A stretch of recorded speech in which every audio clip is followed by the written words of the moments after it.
Magandang araw, sambayan ng Pilipino. Magandang araw sa ating mga kababayan. Kasama niyo po ngayon si Ka Eric sa isa na namang episode ng Balita at Talakayan. Mga kababayan, maraming salamat sa patuloy ninyong pagsuporta, pagtangkilik at panonood sa ating mga balita at talakayan sa mga videos na ina-upload po natin dito sa Ka Eric Celis YouTube channel. At maraming salamat also sa inyong pagsubaybay at pag-follow sa aking Ka Eric Jeff Celis Facebook account. At sa ating mga kababayan, nais rin po naming ipaabot ni Ma'am Lorraine, ni Dr. Lorraine Maribadoy, ang ating kapartner sa Bigwas ng Agila, ang inyong patuloy din na pagsubaybay sa mga programa namin ni Ma'am Lorraine Maribadoy sa makabuluhang talakayan ng ating mga kinakaharap na issue sa ating bayan. And sa mga nagnanais na mag-volunteer na tumulong po sa ating People's Advocacy Center, ang Bangon Sambayanan People's Movement, ang ating ginagamit po na GCash line ay ang numero na 0916-308-7710. Uulitin ko po ang numero na 0916-308-7710.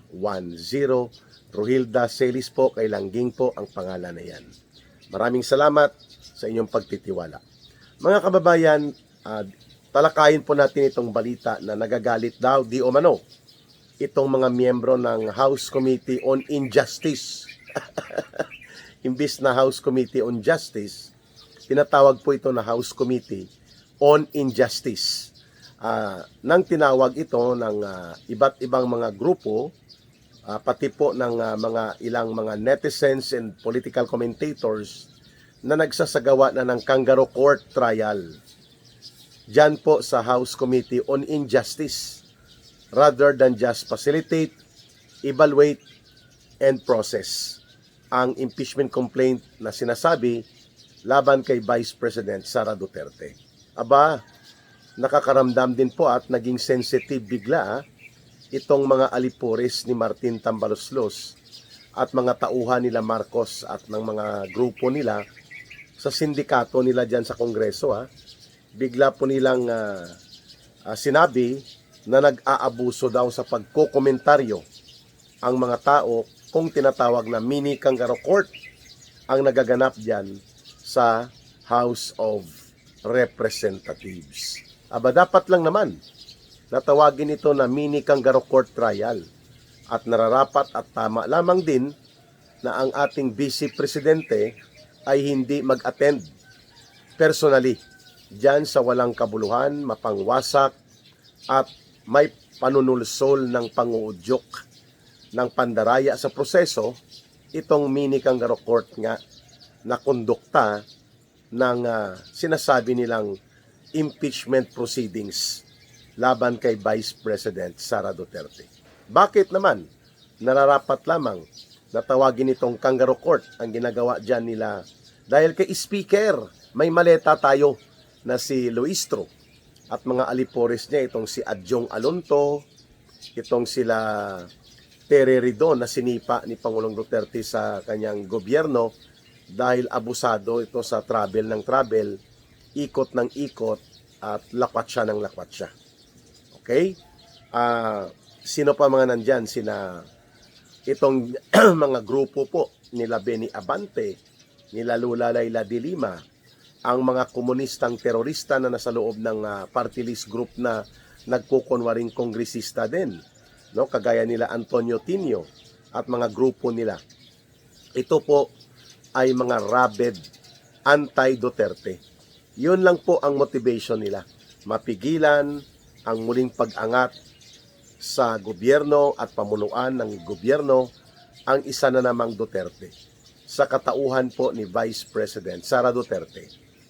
Kaya una, bakit po nararapat at makatarungan lamang na tawagin po na mini kangaroo court trial ang nagaganap dito po sa House of Representatives? Sapagkat una, ang trial o ang pagkakaroon ng mga patutuo at presentation ng ebidensya at mga pagsuporta sa aligasyon ng kung sino man ang nag-aakusa kay Sara Duterte bilang part ng impeachment complaint, ay doon po yon sa Senado. Nandoon po sa saligang batas natin, nakasaad yan na ang impeachment trial ay gagawin at gaganapin sa pagbubuo ng Senate Impeachment Court. So ang mga aligasyon, ebidensya, testimonya at mga testigo, doon dapat yan i-present sa may Senado. Kung aprobahan na ng House of Representatives na mayroong sapat na batayan, sufficient in substance, sufficient in form, at naniniwala sila, at least ang 108 na mga miyembro ng House of Representatives, that is the minimum requirement, 1/3, na pipirma para maniniwala at aprobahan nila ang impeachment complaints versus the Vice President, then it can be transmitted to the House, from the House of Representatives to the Senate, at doon na i-present ang mga ebidensya. Ngayon pa lang ginagawa nila, nag-fishing expedition. Nagsasagawa po sila ng pamimingwit at mga pangangalkal ng ebidensya. Nagreklamo na nga kayo May complainant, di po ba? O yung complainant walang dalang sapat na batayan ng ebidensya sa sinasabi nila na mayroong unexplained wealth si Vice President Sara Duterte. Hindi nila may paliwanag saan, anong batayan, saang property, anong pagpapatotoo na nangangamkam ng kayamanan na iligal at nakakaduda si Sara Duterte. Saan ito? Wala. Ito po ay mga laway lamang. Kaya gusto nilang mag-attend doon si Vice President Sara Duterte. Mag-attend doon ang mga bank officials na gusto nilang ipatawag kahit na ito ay covered ng bank secrecy law, para doon sila pipiga at mag-produce ng ebidensya. Mali po yun. Yan po ang tinatawag na fishing expedition. Hindi po gawain yan ng Committee on Justice dapat. Yan ay gawain noong mga nagrereklamo kay Vice President Sara Duterte, kasi may doktrina dyan na when you come in court, you have to be prepared to present your evidence. O di wala ka palang ebidensya, ba't nyo itutulak pa ang mga gawa-gawang kwento laban kay Vice President Sara Duterte? Sinabi na yan ng Korte Suprema na ang prinsipyo sa batas na tinatawag na equal protection of law at ang due process of law nag-a-apply sa lahat at pati sa Vice President. Ang pagrespeto sa Vice President ay ang pagrespeto sa opisina ng Vice President bilang standby constitutional successor to the President sakaling magkaroon ng vacancy in office. Mahirap bang intindihin yon na dapat yung equal protection and due process ng batas ay ina-apply din kay Sara Duterte. Kung gusto nyo siyang tanggalin at papanagutin, i-provide nyo ang ebidensya, pero hindi nyo pipigain at kakalkalin doon sa proseso na wala pala kayong bit-bit at lalang ebidensya. Klaro? Kaya kangaroo court ang tawag sa inyo. Pangatlo, alam naman po ng lahat na hindi ito tungkol sa pananagutan, hindi tungkol ito sa korupsyon o mga pagwawaldas, paglulustay at pag-abuso sa pondo. Kasi kung tungkol ito dito, dapat ang unang inimpeach at inilagay sa trial for impeachment si Marcos Jr. Di po ba? Between Sara and Marcos Jr., si Marcos nasasangkot sa 1.4 trillion pesos na iskandalo ng pagnanakaw sa mga flood control projects na naging ghost projects at naging hausyaw, naging peke. At itinuturo siya ng maraming ebidensya, testimonya at mga pagbubunyag, including ng mga kasamahan nila sa sindikato like si Saldico, yung mga nag-deliver ng mga former soldiers na tauhan ni Saldico, yung testimonya o yung pahayag na binunyag ni Adrian Bersamin na dating undersecretary ni Marcos dyan sa Malacanang, yung conversation nila. O bakit hindi ito binigyang pansin? No? Si Martin Tambaloslos po, hindi siya impeachable official. Hindi po siya pwede pa-impeach. Pwede siya ipa-recall sa distrito niya, dahil nababayaran niya, nakokontrol niya sa pera, sa kanyang impluensya at poder doon sa Leyte, hindi mo siya maparicall sa eleksyon, no? Hindi 'yon mangyayari dahil nakokontrol nga niya yung ng pera niya yung mga tao at botante doon sa Leyte. So, ang pangalawa, pwede siya ma-expel kagaya ng ginawa ng Kongreso, ng House of Representatives, na pinatalsik nila si Congressman Arnie Teves. Pero hindi rin mangyayari yan dahil mga alipores at mga bayaran suhulan at mga attack crocodiles ni Romualdez ang karamihan ng kongresista. So, mukhang pera din at mga swapang sa pera. Hindi rin mangyayari yan, mga kababayan. Yan. Kaya, hindi siya matatanggal dyan. Si Marcos pwedeng mapatanggal at si Sara Duterte through impeachment.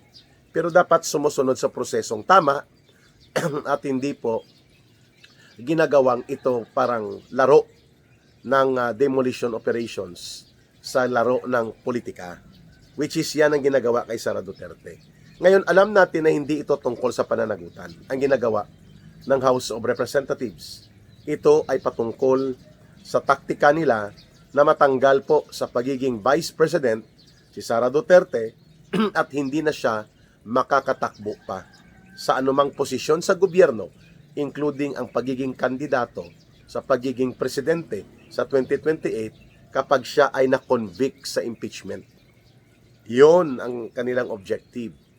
Pero dahil hindi po nila Tambaluslos at nila Marcos sigurado na makukuha nila hindi sila sigurado sa 16 senators that they can have that numbers, no? Yung numero ng 16 senators na magboto ng yes to convict Sara Duterte. Nagsasagawa na sila ngayon ng mini kangaroo court trial dyan sa may House of Representatives para wasakin at dungisan ang pagkatao ni Vice President Sara Duterte.